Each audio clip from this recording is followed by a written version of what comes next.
Pedro from A&P-REACTS. I'm here today with Max Cavalera to talk about Killer, Be Killed, new album, Reluctant Hero, out November 20th on Nuclear Blast. How's it going? Pretty good, man. Good to see you again. Yeah, it's nice to see you. It's nice to have a chance to talk about a different record. Last time we sat down to chat was about Soulfly. Today is about Killer, Be Killed. And the first thing that I want to ask you about this record is, what in your mind has changed from the first record to this album? Oh, I think the overall feeling that you get from Reluctant Hero, that feels like a real band, opposed the first record, it still had a little bit of a side project feeling. It was started by me and Greg. We wrote half of the record together, and it was still, when we started, based a little bit on Nail Bomb, but that really switched gears when we got Troy involved. And then after we did the Australian shows, we got Ben in the band. And then for these 6 years, we just been writing this record, like in sessions, different sessions. I called them desert sessions because they were done here in Arizona. And I feel that it just feels like a band, you know, because we jammed together, we wrote the album together. There was no file sharing through the computer. We avoid all that. Or like, this is real metal, like the way our idols made the records, Iron Maiden, Black Sabbath. It's everybody playing together. So we made the record like that. The only difference, it took 6 years. You know, it's the longest album process. I've been part of it. Does that make things more difficult? Because you work on a song and then there's a huge gap until you start working on a next song and then the next song. And then next thing you know, 6 years go by. Do you feel like that makes things a little bit harder to keep the album connected across all the tracks? It takes a little bit of a discipline not to let the original idea, which most of the times are really good, and you don't start messing with it, start trying to overthink it and try to make it better or something. We didn't do that. So we were writing and the stuff was coming along and we liked what we had. So we just went into the next session. We did some more stuff and we kept what we originally had it, and we were building on top of that. So it's a little bit of a more patient kind of record. So, you know, those sessions were about 3 days, 4 days in the Soulfly jam room. And then I would not see the guys for 8 months. And I would just have these pieces of music, put it away. I don't even think I listened to them until the next time came around. And then we just collect all that music.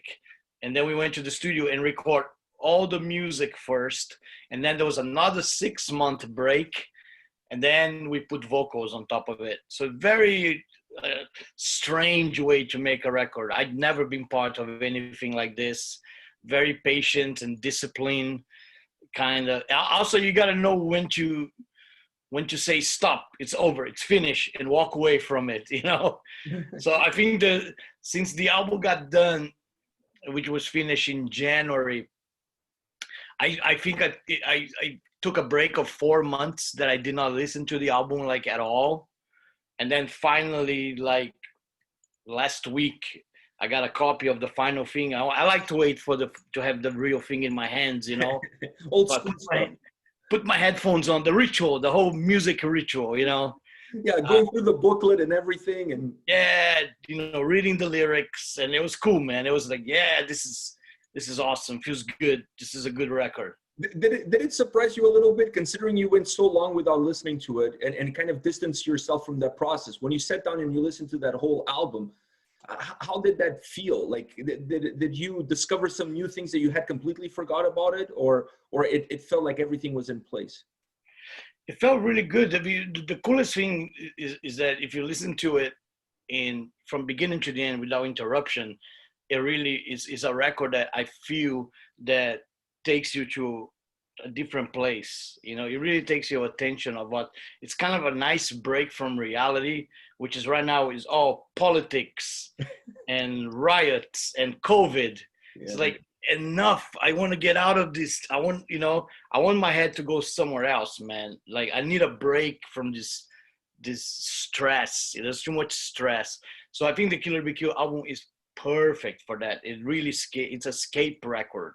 I call these albums. I feel that the Killer BQ album is very much kind of a escape album that you can escape reality with it, and it's nice. Where did you guys come up with the name? Like, where did the name Reluctant Hero come from? That's Troy's name. You know, not sure. You have to ask him why he chose the name. I like it right away, but I kind of, because I'm from Brazil, I didn't even was really very knowledgeable of this word reluctant. But I asked him, what is reluctant? What is this? You know, I didn't know what it was. So he explained to me, it's like, you know, so it's somebody that doesn't want to be a hero, but he has to be a hero. And that made sense. And then now thinking it's kind of prophetic, almost fits the time of right now, the COVID time. You know, you have all these doctors and people in the front lines. Those are all reluctant heroes. Heroes, yeah, without a doubt. Yeah. I mean, they're becoming heroes without really having to work for it or wanting to be one. It's just a position that they're in. They're automatically becoming one. So, right. yeah. And so the name fits the time right now, but I don't think he did it for that reason. I'm not sure yet. Again, you have to ask him. But a lot of Troy stuff is a bit abstract anyway. It's what I like about his writing. It's very open. But very cool. I spent a lot of time with Troy on this record. We sat next to each other writing lyrics a lot because I never like writing lyrics. I hate it. It's always kind of like homework in school. It's like the last thing that you put together. This is in music the least thing I like. You know, I like the riffs a lot. That's my thing. And I like to sing. I like to scream. You know, that's great. But sitting down and writing lyrics is like fucking homework. You gotta think of words and hopefully they're gonna work with the song. But I sat with Troy and really was kind of like a sponge, observing him working through this process. It was quite cool, man. And yeah, he catches word from air, which is fucking amazing. I never seen anybody does that. You know, it comes out with killer lines like, I black out the madness. You know, it was like, what? And I asked him, what's that line about? He goes, well, I was in the hotel this morning, and it was CNN on the TV real loud, and so I wanted to block out the madness. So he just wrote, wow, I block out the madness. So it's really cool, the thought process that goes through him to write lyrics. I learn a lot from that. Hopefully I can apply a little bit of that to Soulfly music or Cavalera projects for the future. What do you think is the biggest strength of this album? I think this time around, everybody contributed it's almost like a friendly competition, like not to outshine the next guy, but a little bit like, check this riff out. What do you think of this? And then Greg has, well, I got something. Check this out, you know. And it's like, oh fuck yeah, this is great. Then Troy's like, okay, my turn. What do you think of this? You know. So you putting all those on top of the other, man. It's amazing. It's amazing. Like it's kind of like a. Well, and also the fact that all of us are in pretty established bands, and we have very distinct personalities in the way we write the music. You know, our riffs and our voices are real personalities in the metal world. So when they come that together, I think it's nice. You know, you listen to a Killer BQ song, you're actually analyzing with your brain, going, oh yeah, I can see Max. This is a Max part, and this definitely Troy's vocals. This riff, I think this is a Greg riff. And you kind of play a little game with yourself, trying to guess who. And a lot of times, some of those guesses might be wrong even, because a lot of the riffs I wrote for this record are not Max riffs, are very like un-Max. Dream Gone Bad is the perfect example. It was a riff that sounded to me a little bit like What a killer like an track old that is. Deftones, Yeah. melodic. Yeah, there's a lot of melody in that track. That track is one of my favorites on the album. Yeah, it was cool because the producer didn't like the track first, Josh, and he's kind of a guy that he produces the album. He lets you know when he's not feeling it, and that was like his least favorite song of the Really? record, which is surprising, And he even thought uh, he didn't know the opening riff was mine. He thought it was somebody else's riff. And then I told him that's my riff, man. He goes, "You wrote that?" Like in a kind of negative way, a little bit, like surprise. Like it's beneath you. It's beneath you. Yeah, you wrote that shit. It's like, yeah, man. But I was really happy that Troy fell in love with it, and he even told me that's I think one of the quotes he uses, that it turning into went from Dream Gone Bad into a real a real great moment, a real good moment in the song. So it was cool. I think this is kind of the strength, I think, of Killer BQ. The way we all share the duties in the band, and to me it's cool because even like on the last track, Reluctant Hero, I was like, they were asking me if I wanted to sing real heavy on the Neurosis part, and I told them I don't want to ruin the song. That's what I told them. It's like, I think I will ruin the song. I will completely take away from the beauty. This is a beautiful song. Yeah, very. I don't want to ruin it. So it's like the discipline of being really without any egos.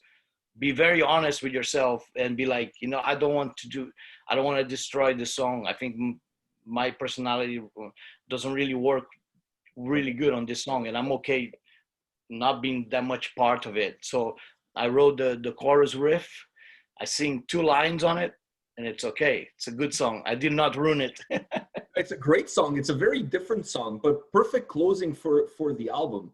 I felt like it was the right track. It had the right construction. It had the right mood, the right atmosphere to finish off the album. Yeah, and it was weird. We experiment. This was one of those kind of experimental kind of songs. We had one riff, and we were messing with another riff, and there was this translation in the middle, right before the heavy part, Yeah. where we wanted to sound it like the Metallica instrumental song "To Live Is to Die," when it gets really quiet, almost like a radio. The guitar is coming out of a AM radio, So it's cool, like the detail of things like that. And I love the quote that Greg used. He said that this song sounds like Neurosis meets Def Leppard. I thought that's a great line. That's great, right? Like, who will combine Neurosis and Def Leppard? It's us. We will do that. Of course, I'm a big old heavy metal fan, so I'm okay with that. When I was listening to the record, I felt one of the incredible things about it was the track listing, because the track listing on this album takes you left, then takes you right, then takes you left, then takes you right. I mean, I never felt at one point on the record I was walking in a straight line. I mean, I was walking down the path of the album, but the path was like a winding road, turning left and right all the time. Do you feel that way about the overall structure and how you go down this record? It's not a record that takes you from A to B in the shortest distance possible. It kind of takes you to see the scenery, if you will. Right, and it's funny you mentioned that, because I had nothing to do with the track listing of this record. I was the first one to say, I like the whole record. I like all the songs. You guys put it in whatever order you want it, because I think in whichever order you put it, this thing is good. It'd be good. And so, I had a little bit of suggestions. I said, I think Dream Gone Bad might be a cool second song. It was like a suggestion. And I think Reluctant Hero should close the record. I felt those are special moments that you could maybe steer the record in that direction. And I always thought that Comfort for Nothing should have come earlier. I would have liked that to be the third song if it was up to me. because I love the riff of it. The opening riffs reminds me of Entombed Wolverine Blues, which is a record that I My totally favorite. bowed down. Yeah, Great record. great record. So I would like to hear that earlier in the record. Now it's a little bit further down, but again, it's kind of cool if you're gonna go through the whole record, like you say, like a journey. When that song comes in, it's a very nice surprise, you know. Yeah, And I think also Filthy Vagabonds is a nice early surprise on the record because it's just a fun kind of a free spirit punk metal song, you know, that about life on the road, which we don't have right now. how would you characterize? For me, the album, as far as the soundscape, is very diverse. You really feel it, like you said earlier. Your presence, the presence of all the guys, and all the influences that you guys bring in to this project. So for me, the sound overall is diverse. But how would you characterize the overall sound of this album? I think it's a mix of. Because it's hard to put it into a genre. You know what I mean? Like this album Right. kind of on its own. He has elements of all kinds of different stuff. I mean, you have a song like Animus, which is almost like a grindcore song, you know, Napalm Death influence, extreme noise terror from the stuff I listened to growing up. Me and Ben, especially the drummer, he loves all this hardcore stuff, playing for Converge. But you have also from A Crown the Wound, which is this epic 7-minute, beautiful, great, cool song in the middle of the record. So it's hard to put a label on it, you know, and I think that's kind of cool. I like that. I guess it's just kill or be killed. It's what it is. It's what you get. But yeah, I think it's a fine line between melody and strength. You know, I think the melody and the brutality kind of balance each other. You know, keep going back and forth, which is kind of nice to hear. How do you guys, I mean, you guys are great musicians. I felt that on this album, there was no egos. It's really, anybody who listens to this record, they can feel like you guys put all of your history outside and you just wanted to create an album that is as strong as possible. But having said that, when there's a difference of opinion, who's the voice of reason amongst the four of you? Really doesn't happen a lot, which is kind of unusual. It's really free flowing kind of, you know, we do this thing called you can claim a riff, you know, and it's very democratic. And if you like a riff and you're first, you have to be quick. You go, I claim this riff. I want to sing on this riff. And then you have to give your best shot because everybody else is waiting for you to deliver a great, you know, great production on the riff you claim. You can't claim a riff and do something shitty. That would not be good, you know. And it didn't really happen, you know. And sometimes there will be parts where I write the riff for deconstructing self-destruction. I wrote the opening riff. Dun, dun, dun, dun, dun, dun, dun, dun. It's a very max riff. You could almost hear I'm going, no for Ryan, no for it. And I was like, nope, I should not do that. Hey Troy, why don't you sing on this? You know, and so the singing on that riff becomes a complete new thing, you know. So it's a very heavy riff, but with a very melodic melody singing on top of it. And I think that's cool, man. And I have to say, I love the hooks. The guys put it on some of the songs as a kind of a classic, almost like I have to say, almost like a classic hard rock feel to it in some songs, like The Great Purge. To me, sounds like Ozzy when Greg is singing the chorus. Reminds me of Ozzy in, like, you know, Saba Bloody Saba era. So it's cool. It's got this epic, classic feeling. And it's all about, you know, in the end of the day, it's kind of like about the craft of songwriting, you know, writing a good song. It takes a lot of effort, where to put it the right pieces and where to deliver the best vocal performances. And there's even a little bit of humor, because when we were talking about the record, and a lot of times the guys would make jokes like, yeah, we come in, we put all the pretty things, and Max just comes with a tank and run over everything. And I always thought that was that was cool humor. It was funny. It was a perfect example. That was Inner Calm for Outer Storms. You know, it was real Pinky Floydish in the beginning. Yeah. Very a lot of pretty singing, and then stops, and here comes the Max tank on top, crushing all the flowers. So yeah, it's cool. It's got those moments, man. You know, and I think some of the songs brought a lot of personality. Left of Center is a very Troy song. I think it could have been a Mastodon song. Honestly, it's got that Mastodon. Yeah, it does. Groove, you know, that you feel on a lot of the classic Mastodon song, which is something I always was. I tried to get him to do that on a first record, and I didn't. Maybe Save the Robots was an attempt, but I was always really, come on, man, I want some of that Mastodon to inside Killer Be Kill. We gotta have that, you know. And so I was glad that he brought that to this record. And you know, Greg had some great stuff, especially you know, he learned the leads for this record, how to play lead guitar. He never played lead guitar before. Wow. First record we had Juan Montoya from Monstro doing leads, and Greg took upon himself to learn how to, because I don't even have the strings for it. I told him, don't count on me, I'm out. I got 4 strings, brother. I'm not gonna be the one doing leads. I don't do leads, you know. It's never been my thing. But you have to, I have to compliment him, man. The stuff is great, you know. And that's, you know, I think that's a hard thing, because there's so many. You know, leads is it's a funny thing. To me, it's all about the feeling. You know, you can have somebody going.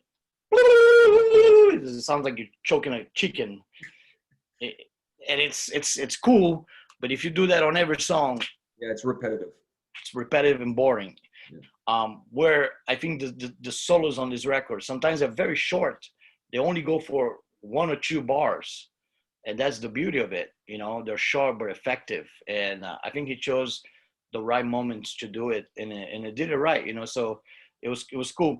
To me, I think it's cool to find another guy that I can do this with, because of course I had that with Andreas for many years in Sepultura, and Mark Rizzo with Soulfly, always doing that stuff, you know. And so now Greg, we can do more of that in the future, and we probably will.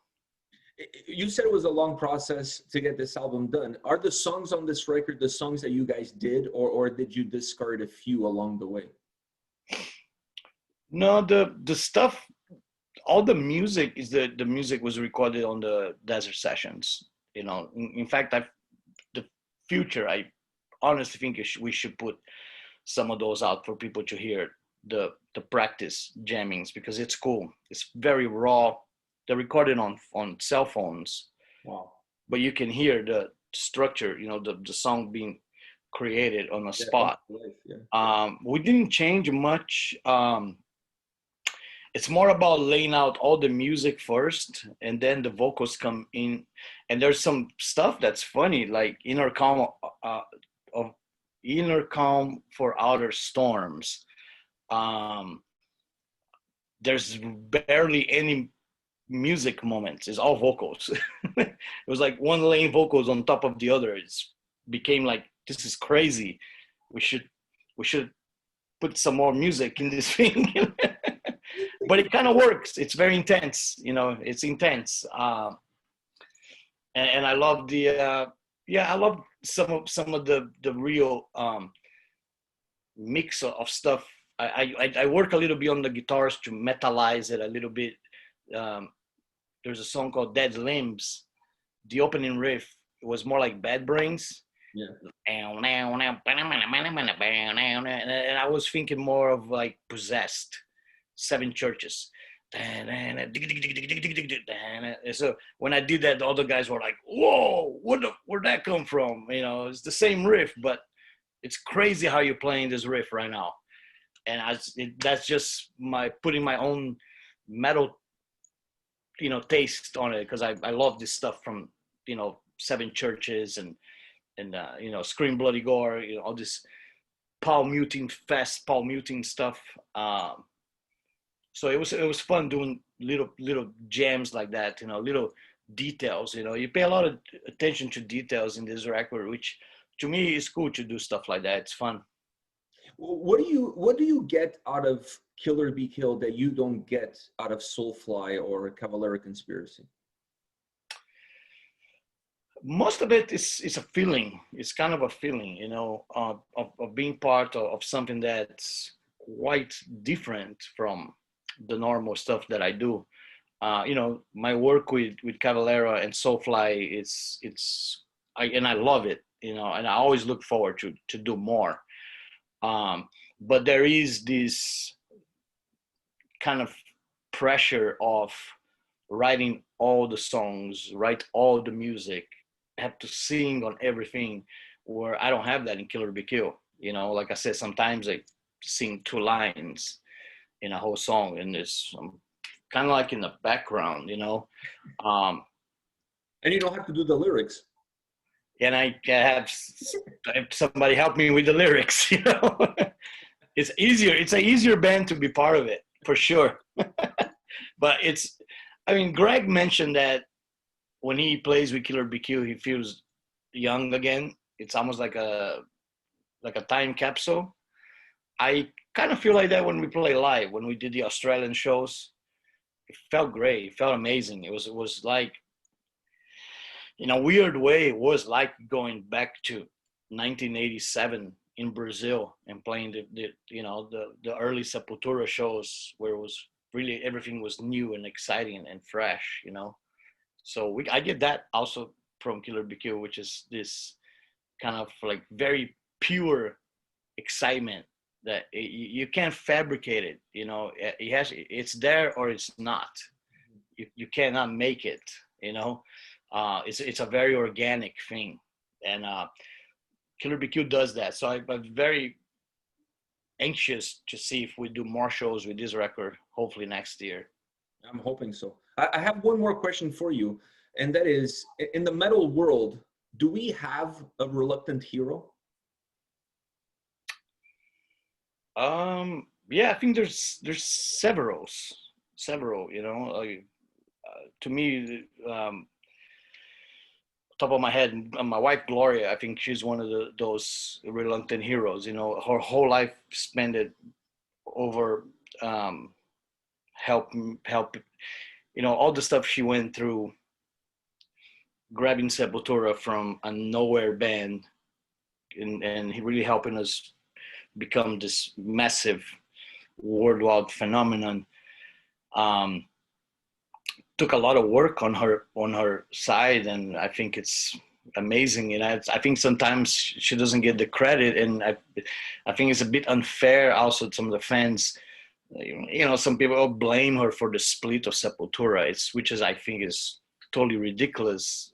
So it's, but I do believe that she's definitely stood by me, because I'm a hard person to be around a lot. You know, I'm a pain in the ass, you know, a lot of times, and I've been through a lot of shit, drinking and drugging, you know, and stood by me through all of that, you know. Apart from that, I think there's, you know, a lot of good people doing stuff. You know, Jose and Liquid Metal, he's a great guy for metal.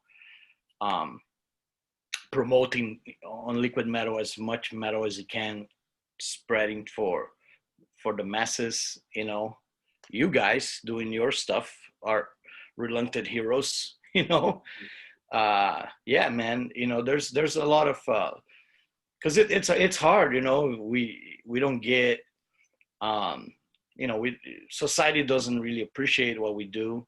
We do it because we love it, and a lot of times we don't make a lot of money from it, but we still love it, right? And we still do it because we love it, you know. So yeah, there's a lot of people that do a lot for metal, and sometimes people don't see it because it's behind the scenes. Behind the scenes. Yeah, you know. So I think the roadies are definitely reluctant heroes. I mean, those guys work hard, man. When we're in the buzz or after the show, we're drinking. You know, we're drinking some. On my part right now, it would be like, you know, Guaraná. Oh. I'm drinking my cold Guaraná from Brazil, and they're tearing up equipment till like 3 a.m. and waking up at 9 a.m. doing all over again. You know, it's a hard job. It's a hard job. A road crew, you know, joke. Those guys work hard, you know. So it's cool to have people like that. Well, Max, thank you very much for your time. And since you're talking about Gloria, send her my best. I wish her all the best, all the health. I didn't get to see her last time when you were in Toronto with Soulfly. She was stuck at the border. Yeah. But send her my greetings, and thanks for taking the time. The album is killer, not just Killer Be Killed. This album is killer. I love this record. And Reluctant Hero is out November 20th on Nuclear Blast. Everybody should go pick it up. Once again, thank you for your time today. Are you reviewing it too? I posted already. Oh, I gotta check it out. I haven't seen it yet. Yeah, it's funny. It's funny that you asked me that now, because some of the things that you're saying about the record, and obviously we're having this conversation right now, some of the things you're saying about the record is things that I said on my review about the record. So, all right. You know, so it's really cool. We're connected. Yeah, for me, it feels really cool because the things that you're saying is the things that I felt when I was listening to the album. So that tells me that I was on the right wavelength, and I got exactly what you guys wanted out of this record. Awesome, man. All right, my brother. Thank you very much. Take care. Stay safe. Stay healthy, and we'll chat again soon. All right, um abraço. Abraço. Ciao. Valeu.